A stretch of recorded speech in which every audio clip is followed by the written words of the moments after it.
Avant toute chose, je voulais vous dire que cette vidéo n'a pas pour but d'étaler ma vie, de dévoiler mon intimité, bien que ce soit extrêmement intime ce dont je vais parler, mais plutôt parce que j'ai besoin d'en parler, j'ai besoin d'avoir vos retours, et j'essaye au maximum depuis le début d'être très spontanée, authentique, et c'est important pour moi de garder mon privé, mais ça, alors oui, il s'agit de moi, de mon intimité, mais en fait j'en parle aussi parce que j'ai l'impression qu'on n'en parle jamais, que c'est un sujet dont on ne parle pas, alors soit parce que c'est tabou, soit parce que c'est trop intime, bien que je ne pense pas, soit parce qu'il ne faut pas en parler, enfin je sais pas, mais j'ai besoin d'avoir vos expériences, vos retours. Vous commencez petit à petit à me connaître et à capter que je parle pas trop de ma vie privée.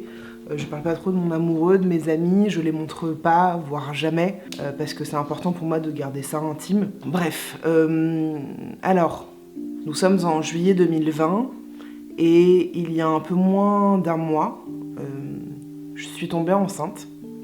Pour recontextualiser encore mieux, depuis le mois de janvier, avec mon amoureux, on essaye de faire un bébé. Enfin, on a commencé en janvier à s'y mettre, et très vite on a été voir mon gynéco pour savoir si tout était ok, etc.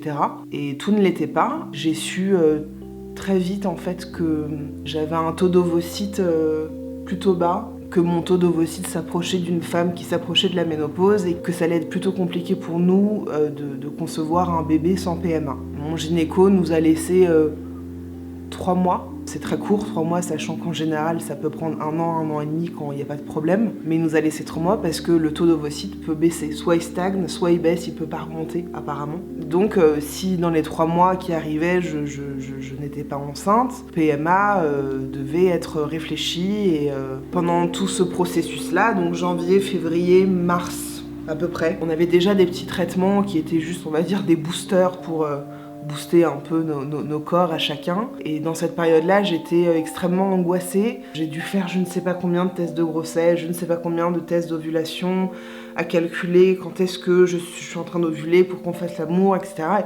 Et en fait, c'était devenu très inconfortable et très pas sain, en fait, du coup. Et pas naturel, pour le coup, je trouve, parce que c'était devenu vraiment technique. Et donc, déjà, le désir et le plaisir, il était complètement amoindri. Et surtout, je vois que dès que le test de grossesse était négatif, c'était très douloureux. Et je pouvais pas m'empêcher d'en faire, pourtant.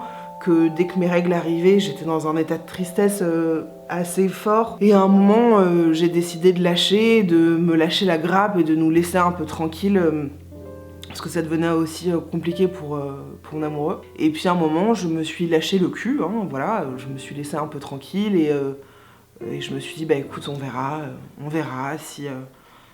si on tombe enceinte, si je tombe enceinte comme ça ou pas. On a quand même réfléchi de se dire, est-ce qu'on est prêt à faire une PMA, est-ce qu'on a envie, Enfin, la question de faire un enfant, elle n'était pas remise en question, mais on en a beaucoup parlé, parce que vouloir un enfant, c'est quelque chose, et vouloir en concevoir un, c'est encore une autre chose. Donc on a beaucoup réfléchi, aussi avec l'actualité, la situation de qu'est-ce que c'est faire un enfant, pourquoi faire un enfant.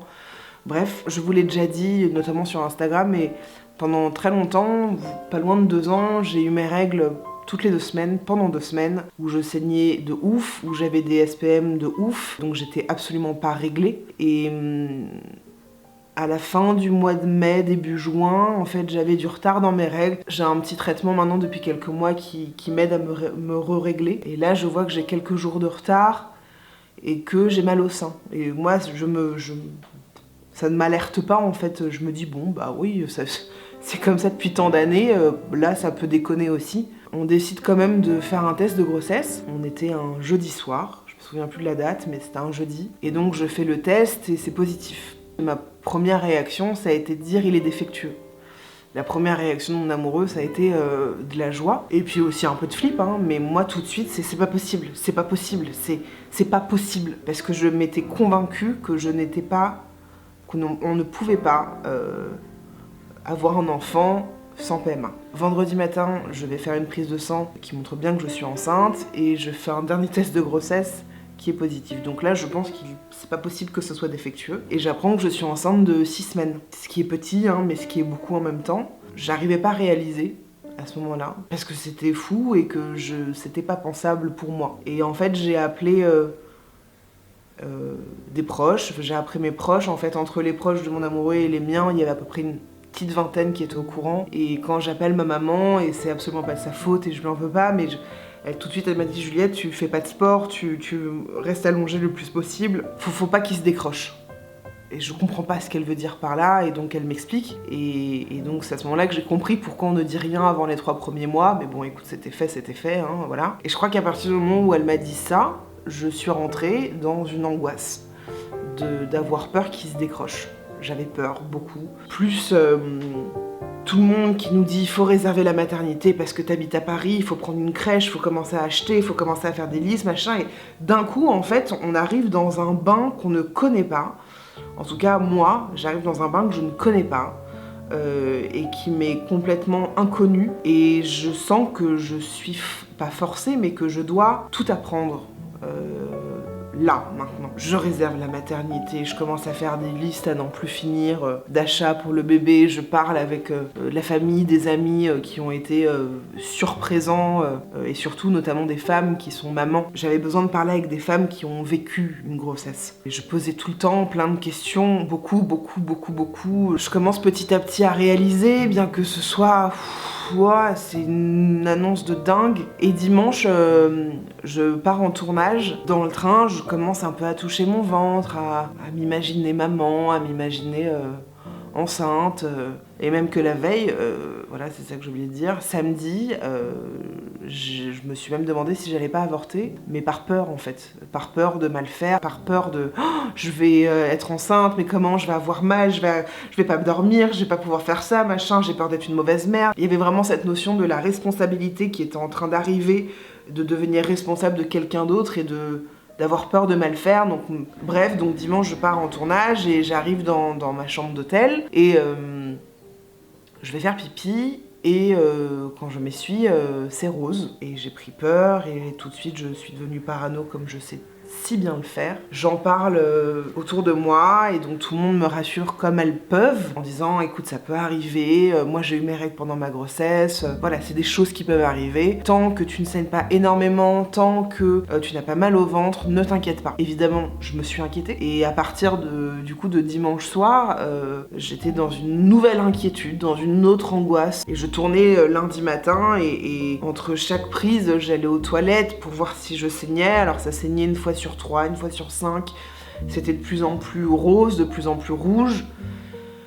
Et je suis rentrée lundi soir chez moi dans un état très second en fait. J'étais dans un état second depuis jeudi, en ayant eu des nausées, en ayant eu rien, en ayant...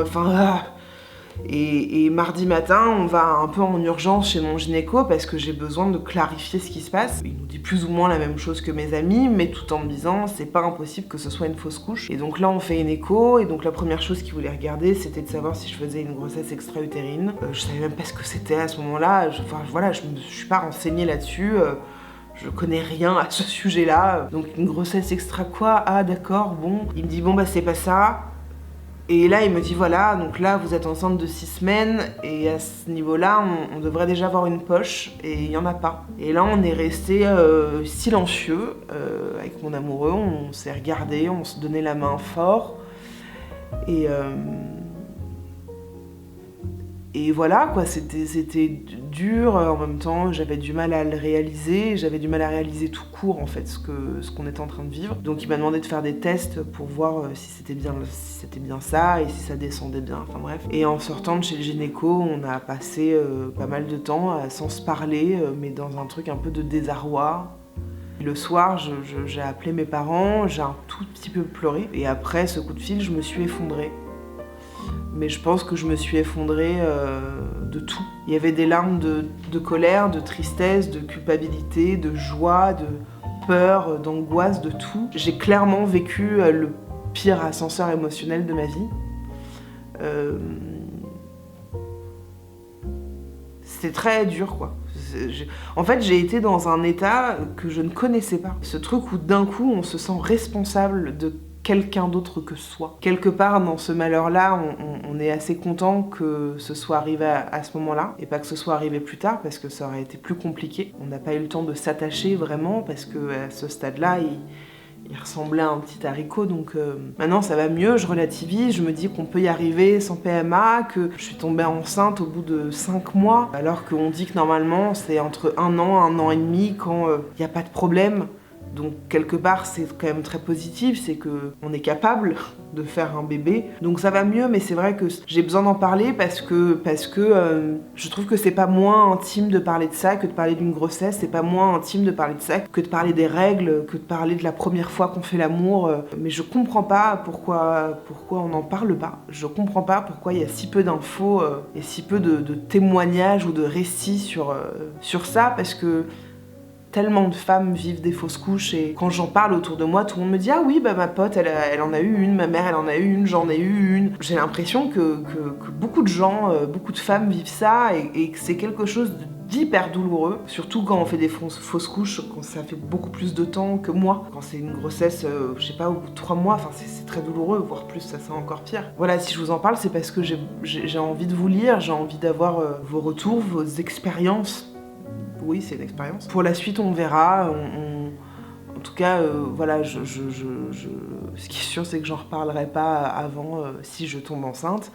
Un jour, j'en en parlerai pas avant les 3 mois. Je pensais vraiment que c'était un truc de superstition, moi. J'étais sûre que j'étais convaincue que c'était ce truc-là.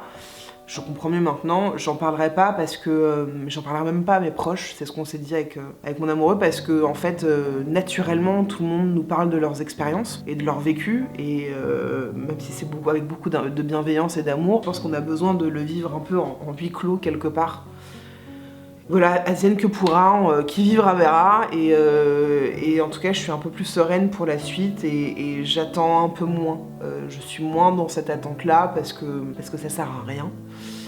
Parce que je veux lâcher un peu et je veux vraiment me laisser tranquille et nous laisser tranquille. Je sais qu'il va y avoir pas mal de personnes, et dont des proches, qui vont certainement me dire « Pourquoi tu parles de ça? Pourquoi tu te dévoiles autant ?» Bah parce que j'en ai besoin. J'en ai pas parlé alors que c'est quand même l'une des choses les plus importantes pour moi. Vu qu'on est beaucoup à vivre ça, c'est important pour moi que vous ayez un témoignage d'une personne qui est passée par là. Aussi de vous dire que si ça vous arrive, que ça va peut-être vous arriver ou que ça vous est arrivé, ne culpabilisez pas, c'est pas de votre faute. Vraiment, c'est pas de votre faute. C'est la vie et c'est pas plus mal parce que ça veut dire qu'il y avait quelque chose qui n'allait pas. Je me doute que tout le monde vous dit ça, mais je préfère être une personne de plus. Ne culpabilisez pas, ne vous en voulez pas, vraiment. Je suis là pour échanger avec vous, pour parler de vos expériences, qu'on parle des nôtres ensemble. On parle de ce dont on a envie de parler. Et c'est aussi très bien comme ça, il n'y a rien de mauvais à parler de ça. Prenez soin de vous, vraiment, et on se retrouve très bientôt dans des nouvelles vidéos.